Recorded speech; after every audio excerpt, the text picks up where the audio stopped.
इंदौर में सरदार वल्लभ भाई पटेल की 150वीं जयंती पर आयोजित नर्मदा प्रवाह यात्रा यूनिटी मार्च में आज राजनीतिक माहौल गर्म रहा। मुख्यमंत्री डॉक्टर मोहन यादव ने अपने संबोधन में कांग्रेस पर तीखा हमला बोला। उन्होंने कहा कि आज़ादी के बाद कांग्रेस ने न सिर्फ सरदार पटेल बल्कि कई महापुरुषों के साथ अन्याय किया। उनका दावा था कि अगर उस दौर में नेहरू ने सरदार पटेल की बात मानी होती तो देश को धारा 370 जैसी परिस्थितियों का सामना नहीं करना पड़ता और जनता को इसके दुष्परिणाम नहीं भुगतने पड़ते।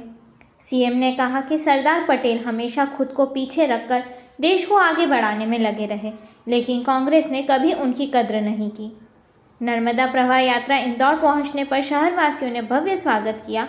यात्रा के दौरान सांस्कृतिक प्रस्तुतियां, चित्र प्रदर्शनी, स्वच्छता अभियान, युवा संवाद और खेल गतिविधियां का भी आयोजन किया गया। यह मार्च नागपुर से शुरू होकर गुजरात के गोधरा तक जाएगा।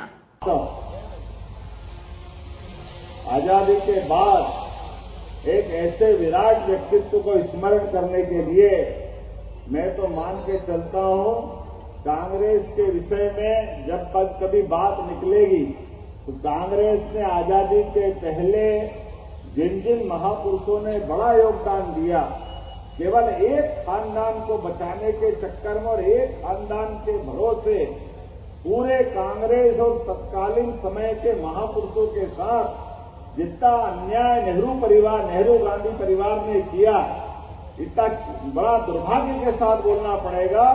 जिस बात को लेकर के आजादी के पहले महात्मा गांधी जी के साथ कदम से कदम मिला करके सरदार वल्लभ भाई पटेल, नेताजी सुभाष चंद्र बोस लंबी मालिका है, लेकिन ऐसे सारे महापुरुषों को बुलाने का काम अगर किसी ने किया है और योजनाबद्ध तरीके से प्लानिंग के साथ इतना बड़ा व्यक्तित्व सरदार वल्लभ भाई पटेल का, जो स्वयं पीएम के उस समय बहुत सहजता के साथ पूरे देश को स्वीकार होते, लेकिन विनम्रता के साथ महात्मा गांधी जिस चर्चा में अपने को पीछे रख करके अपने से कम आयु के व्यक्ति को प्रधानमंत्री बनाकर भविष्य में इस देश का नेतृत्व कैसा हो, भविष्य में देश मजबूत कैसा हो, कितने प्रकार का उनने योगदान दिया और अपना खुद का मान पीछे रखते हुए अद्वितीय योगदान देकर के जिनने कदम बढ़ाया, केवल 1, 2, 3, 4 ऐसी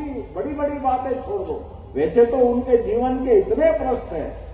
वर्तमान के समय में हमने अब अगर उनकी आकलन करें तो सच्चे अर्थों में कई नेता बोने हो जाएंगे, लेकिन जिनने अपनी लकीर को बड़ी करने के चक्कर में बड़ी लकीर को मिटाने का प्रयास किया, दुर्भाग्य से उसको भी स्मरण करना पड़ेगा।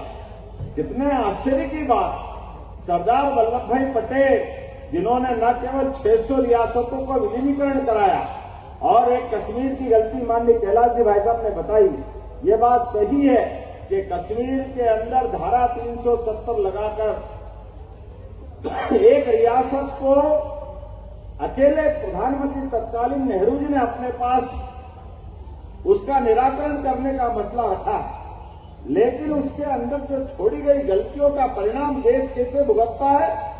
40,000 निरपराध सेना के, पुलिस के, आम जनता के, किसान, मजदूर, गरीब, बच्चे, हमारे कश्मीरी पंडित भाई बहन, सभी प्रकार के धर्म के लोग अगर मारे गए तो उस कलंक के कारण से, धारा 370 कारण से, और उसमें उतरे नहीं। आप आगे बढ़ के देखो, भारत के नक्शे के साथ कश्मीर अगर पूरा भारत को मिलता तो उसका परिणाम क्या आता? उसका परिणाम आता हम अफगानिस्तान के रास्ते से ईरान और ईरान से लेकर दुनिया से यूरोप तक जोड़ने का रास्ता निर्बाध रूप से इस देश के साथ रखते। ये भारत का सबसे बड़ा नुकसान हुआ कि बीच में पीओके बना करके बीच में ये जो नया व्यवधान खड़ा करने का काम किया, ये गलती नेहरू जी की है। और उससे आगे बढ़ते हुए हम सब याद रखते, बोलने के लिए तो काफी बात है, लेकिन वास्तव में सरदार वल्लभ भाई पटेल के माध्यम से इतनी सौगातें, जैसे वर्तमान के हमारे पूरे देश के अंदर ये प्रशासनिक तंत्र जो बना है, आईपीएस, आईएएस, ये जो भारतीय प्रशासनिक सेवा का तंत्र है, जो अंदर से लोकतंत्र को मजबूत करता है, ये पूरी ताकत अगर दिलाने का किसी ने काम किया है, ये यशस्वी प्रधानमंत्री नेहरू जी के मंत्रिमंडल के उप प्रधानमंत्री लेकिन अद्वितीय व्यक्तित्व के धनी जोरदार अभिनंदन सरदार वल्लभ भाई पटेल के कारण से हुआ है। जहां लोकतंत्र में सरकारें आएगी चली जाएगी, लेकिन केंद्र का महत्व क्या होना चाहिए? संघीय राज पद्धति में लोकतंत्र मजबूत कैसे रहेगा? विगत 1000 साल की गुलामी के काल में जिन जिन कारण से भारत कमजोर हुआ, वो सारे घटनाक्रम को जानते हुए देश की एकता अखंडता के लिए मजबूती का काम अगर किसी ने किया है तो सरदार वल्लभ भाई पटेल ने किया है। मुझे गर्व है इस बात का। ऐसे विराट व्यक्तित्व के लिए भी दलों की सीमा से ऊपर उठ करके यशस्वी प्रधानमंत्री ने श्रीमान नरेंद्र मोदी जी का जोरदार अभिनंदन करें। श्रीमान नरेंद्र मोदी जी का, जिनके नेतृत्व में एक एक करके वो सारी अच्छी बातों को पुनर्स्थापित करने का उन्होंने संकल्प लिया।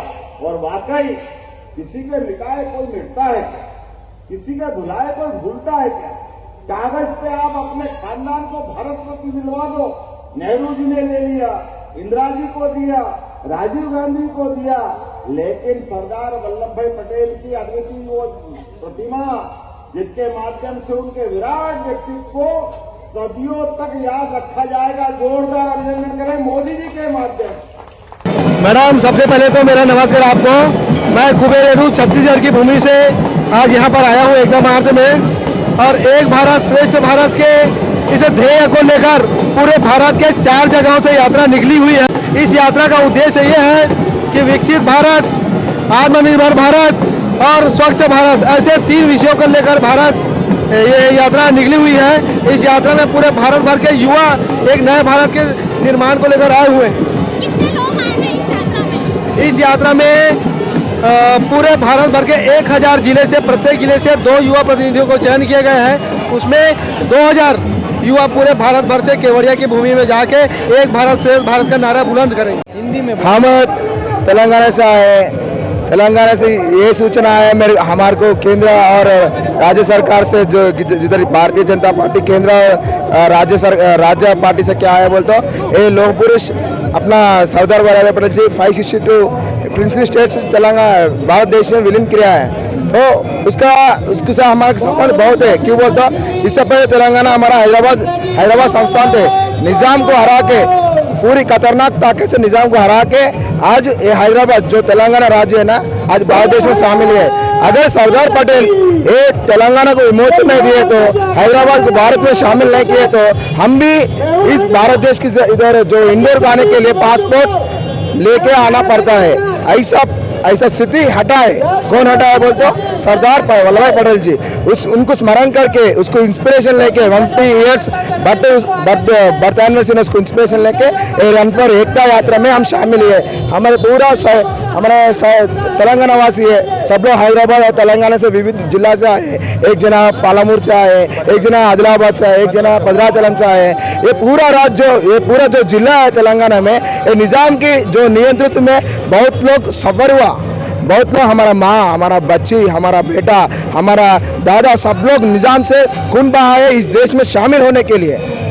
इस देश में विमुक्त किया, हमारे को तेलंगाना में विमुक्त किया बोलते हो सरदार पटेल जी है। हम बहुत बहुत धन्यवाद करते हैं। उन्होंने अमरणीय, पूजनीय, स्मरणीय है। उनको याद करते हुए उन्होंने जो हमारे को जो हेल्प किया, वो उसको इंस्पिरेशन लेके ये एकता यात्रा में शामिल हुआ। आज मध्य प्रदेश में आया। तो आप सब लोग कब आए? आपको कैसे, मतलब यहाँ का कुछ कार्यक्रम का आइडिया था? तो आप लोग सभी लोग वहीं से आए, तेलंगाना से आए हुए हैं। तो कितना दिन हुआ है आपको इंदौर? हम आके 3 दिन हुआ है। इस डेट के मिला के 30 दिन है। यहाँ पर आके 20, यहाँ पे 3 दिन हुआ। वहाँ से 23rd को निकले थे। यहाँ पर हम लोग फिर तो 30 को हम लोग गुजरात सरदार वल्लभ भाई पटेल कने जाके वहाँ पर स्मरण करके शामिल होके वहाँ पर उनको स्मरण करके हमारे तेलंगाना के तरफ से पूरे ये 70 मेंबर्स आए थे। अभी पूरे 70 लोग जाते हैं। आप जैसे सरदार पटेल वल्लभ भाई पटेल के बारे में तो आपने बोला है, अभी केंद्र में जो है वो बीजेपी की सरकार है, उसके बारे में आप लोग का क्या कहना है? उसकी आज देश एक 2045 को 47 को क्या बोलते हैं हिंदी में? 2047 विकसित भारत का जो लक्ष्य लिया है आज भारत सरकार बीजेपी के नेतृत्व में, उसको हम आगे बढ़ाने के लिए ये भी एक प्लेटफॉर्म है। क्यों बोलते हो, आज हम तेलंगाना से आए, आज इंदौर में, Indore is the cleanest city in Bharat देश में है। इधर हम आके आज कुछ सीख लिया है। क्यों बोलते हो, हम एक पॉलिटिकल पार्टी में काम करते हैं, इंदौर में क्या है, कैसा एडमिशन चल रहा है, क्लीननेस कैसा है, पूरा सीखने के मौका इस प्लेटफॉर्म से, रन फॉर यूनिटी के प्लेटफॉर्म से हमारे मिला है। वो आज हम सीख लिया सुबह में इधर आदरणीय मेयर के तरफ से। ऐसा देखिए, मैं उड़ीसा से आया हूँ, मेरा नाम है सुनील सागर। लौह मानव सरदार वल्लभ भाई पटेल का 150तम जयंती अवसर में भारत वर्ष में एकता यात्रा चल रहा है। इस पावन अवसर में मुझे भी सुयोग मिला है, मैं भी आया हूँ। सरदार वल्लभ भाई पटेल का जो योगदान है अखंड भारत को जोड़ना में, इसी को युवा पीढ़ी के अंदर कैसा जागरूकता फैलाने, इसके लिए भारत सरकार के जो मंत्रालय, भारत सरकार का यूथ एंड स्पोर्ट डिपार्टमेंट को बहुत बहुत धन्यवाद। यशस्वी प्रधानमंत्री नरेंद्र मोदी को भी बहुत बहुत धन्यवाद। इतना अच्छा एक प्रयास युवा के अंदर एक सशक्त भारत और आत्मनिर्भर भारत और यूनिटी भारत का प्रयास करने के लिए। इंदौर में आज आपको यहाँ पर योग कराया गया है और स्वच्छता के ऊपर जो प्रेजेंटेशन बताई गई है उसके बारे में क्या कहना देखिए, इंदौर तो एक स्वच्छता के एग्जाम्पल है, एक उदाहरण है, भारत को संदेश दे रहा है कि स्वच्छता क्या है। मैं खास उड़ीसा से आया हूँ, स्वच्छता के विषय में देखा काफ़ी अच्छा है।